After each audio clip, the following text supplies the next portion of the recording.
Hi, just sitting down to have a cup of coffee and tell you about something that you could do with your classes. Have you ever heard of gamification? So gamification is taking something that you do anyway and turning it into a game, sort of like Mary Poppins. So I'm going to talk about running a Google Translate competition in your classroom. You want to hear more about it? Stick around.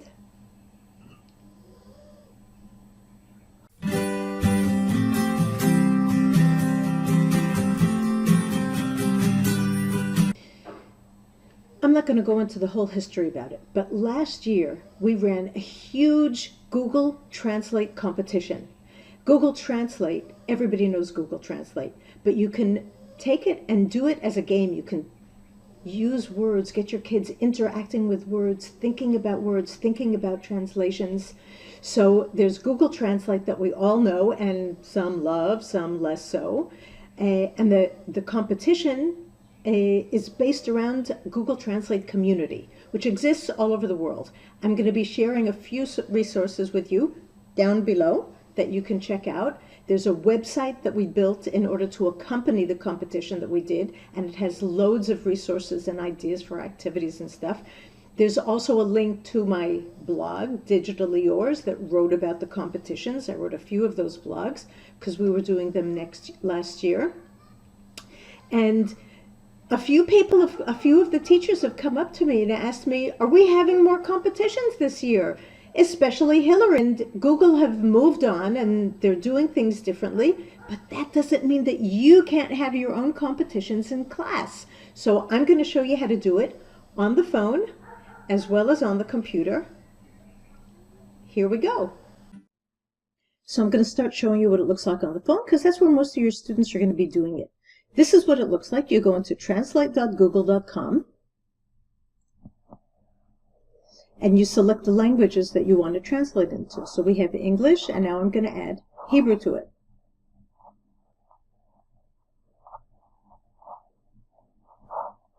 I don't want to receive email, so I won't click that. And I click Translate. So when I do the Translate, it gives me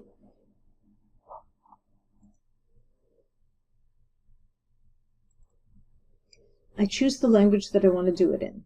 So I have English and I'm adding Hebrew to it. I don't want to receive emails, so I don't bother ticking it. And then I have two options.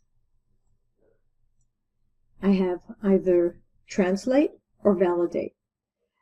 Here I have the option of choosing whether I want to work from English into Hebrew or from Hebrew into English. We're starting with English into Hebrew here for this demonstration.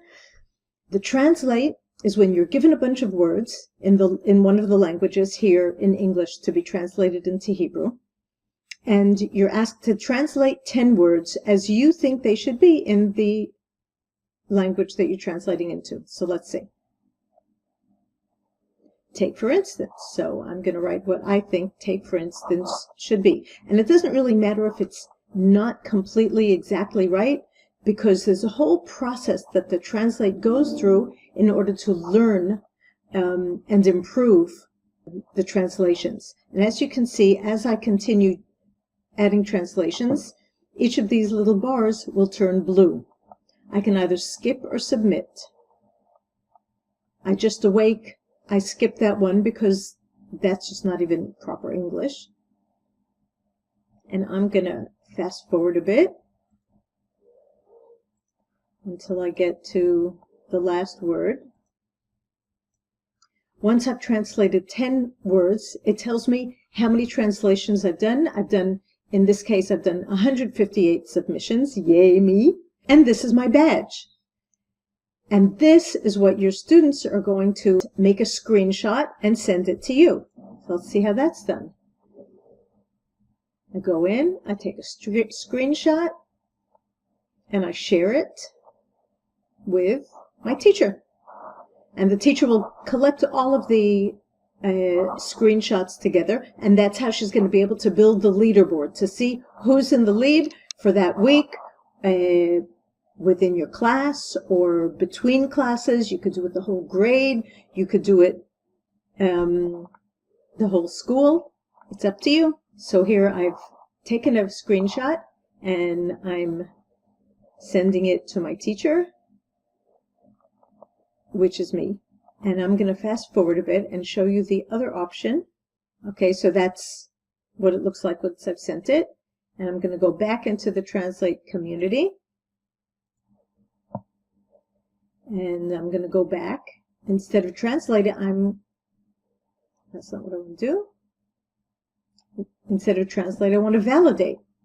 So here in validation, I'm going to be given a whole bunch of words in English and be asked if these are proper translations in Hebrew.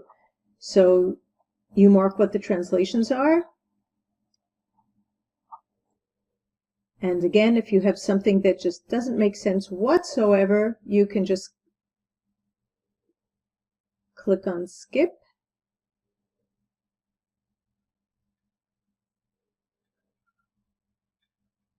And in the end, another badge that can be sent into the teacher to gather the points. And you can switch from Hebrew into English. You can also take them to the computer class to do it. But the reason I like doing it on the smartphone is that you can say for the 5 last minutes of the classroom, you're finished a little bit early, you want them to do something, you tell them, okay, everybody, take out your smartphones, go in and do some translating or some validating. Or you could do it at the beginning of the lesson and you can tell them, we're going to do some translating or some validating. Anything that you see that's interesting, that you have a question about, write down. We'll talk about it in the lesson. So you spend about 10-15 minutes working on vocabulary in a fun, interactive, and exciting way, because you can have competitions. So watch the next part of it where I'll show you how it's done on the computer, and go into the website, go into the blog post, read up about it. If you have any questions, ask me below. Try it out with your class. So in order to do it on the computer, you go into translate.google.com.